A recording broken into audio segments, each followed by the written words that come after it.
Hi, I'm Brent. This is a video update today on an opportunity to show you where we've come from and where we're going to with our project BRZ. And you might go, well, hang on a sec, behind me is our WRX. Well, that's right. This is one of our newer project cars, but interestingly now, it's now 12 months old. But to your right is our BRZ, which is now well over 3 years old. It's had a pretty hard life with all sorts of R&D, all sorts of different parts being swapped and changed.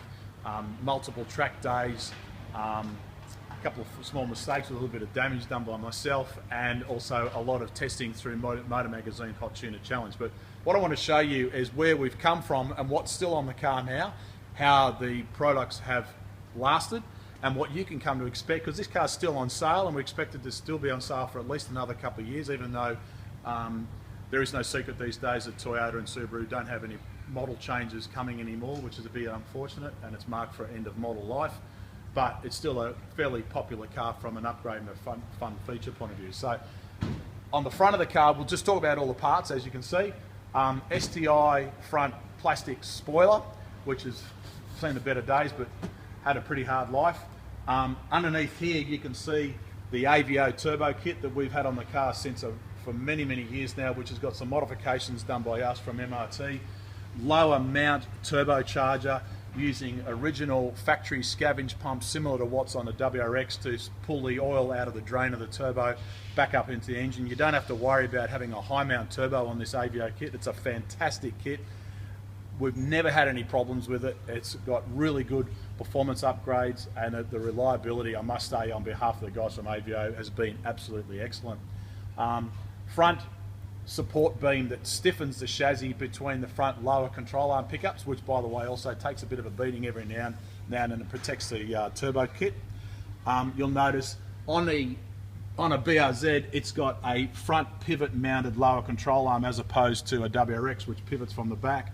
So you'll see in here we've changed the front caster settings from the original factory standard one, which gives us a little bit more toe when we're cornering.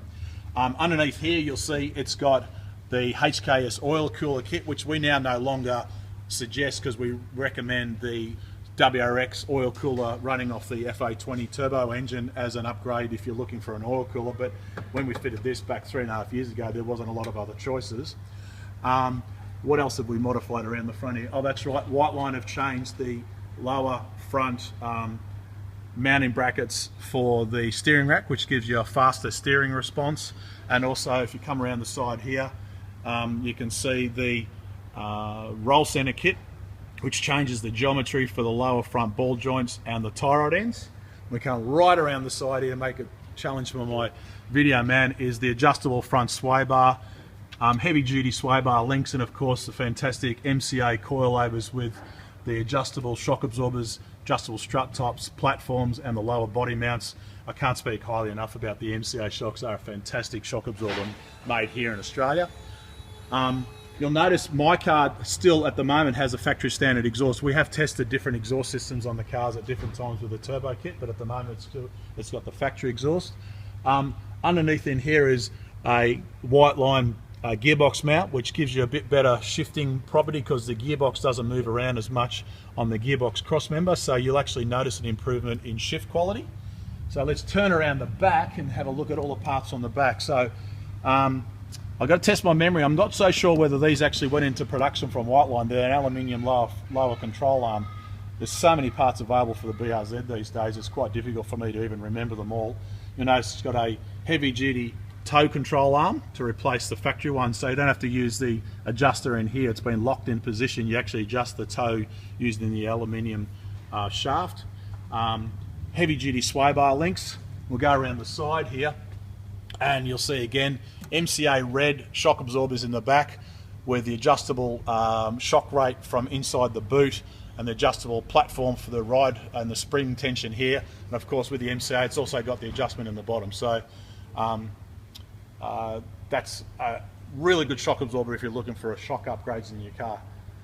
Adjustable rear sway bar, so you can see by the multi-holes at the moment it's set on the softest setting, so the longer the bar the softer the setting. Remembering when you're changing stiffness of sway bars, you don't have to change them both on the same side. You can do one notch at a time to slowly increase the tension of the torque rating of the sway bar, because that's all it is. It's a torsion bar.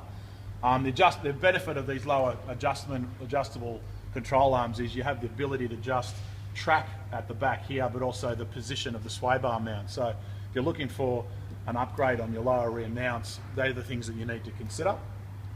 Up inside here, it's got the diff insert bushes. It's a little bit hard to see, but these yellow bushes here fill the voids of the rear diff cross member and stop it all moving around, which firms up the rear end when you're loading it up under corners. So if you've got a big, powerful car and it's a bit squirmy in the rear end, that's one of the parts that you may want to change. Rear diff mounts, which again replace the softer ones that come factory standard. And of course, you'll notice these stiffening brackets here are part of the rear adjustable sway bar kit from Whiteline, which stiffen this bracket here. So when the sway bar's under load, this bracket here stiffens the factory mount, so the sway bar actually works better. You'll notice still got the original factory rear muffler, because with the setup we've got at the moment, we're not chasing any more power out of this car. It's still an ongoing R&D car. So we've spoken about all those parts. Let's just talk about some other bits and pieces. Incredibly, the brakes now are just about due for brake pad upgrade. These are the Alcon brake kits, which is a fantastic kit that was developed to us by Kevin at Specialised Braking Clutch out of Penrith here in Sydney, Australia. And you've got to run these with an upgraded 18-inch wheels, because they are a massive disc and caliper upgrade. It's physically the biggest you can get. Marty Beckton, who's the Australian distributor for Alcon, if you're looking for calipers, there's a great contact here in Australia as well.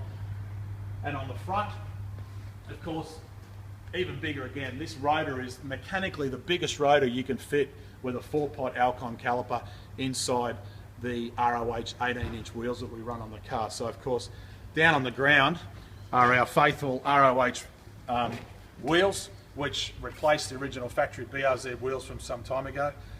Talking about wheels, I just wanted to comment on the fact that when you're looking at wheels, it's one thing is to have something that looks really good, as such as the OZ wheel, but the opportunity here is to consider when you're changing wheels.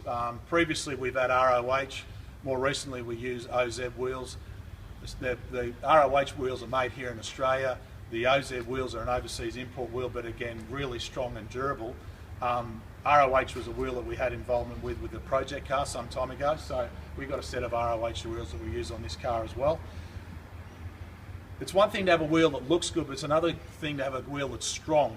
And some of these wheels that come in from China of unknown origin are not necessarily strong, but also it's weight, because when you compare the weight, for example, of an OZ wheel to the factory wheel, these wheels are a couple of kilos lighter than the factory wheel, even though they're bigger in diameter. So that actually reduces the overall weight of the suspension that has to travel quickly when you're going over bumps, and that then relates to an improvement in handling. So that's some of the things that you may want to consider.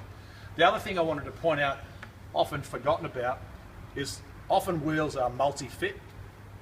With this OZ wheel, you'll notice in the middle here, this is the part that aligns with the front hub of the car, and that diameter there is very, very critical to support the car. And on here, I just wanted to show you, that's the locating ring, which comes in multi-sizes depending on the wheel fitment for the model car, because that support part there is what has to align with the center of the wheel, or this multi-fit ring or the hub adapter for your wheel.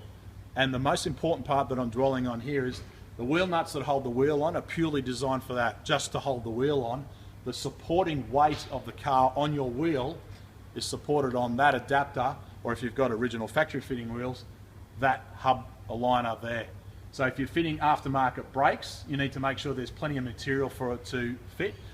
One of the problems with running spacers is you lose that lug assembly there to fit the factory wheel, and then you rely on the wheel studs to support the wheel, and that's a common reason why a lot of people with spacers, to get that wider look, break wheel studs off, because the spacers take away the mechanical supporting mechanism of what the wheel was originally designed for.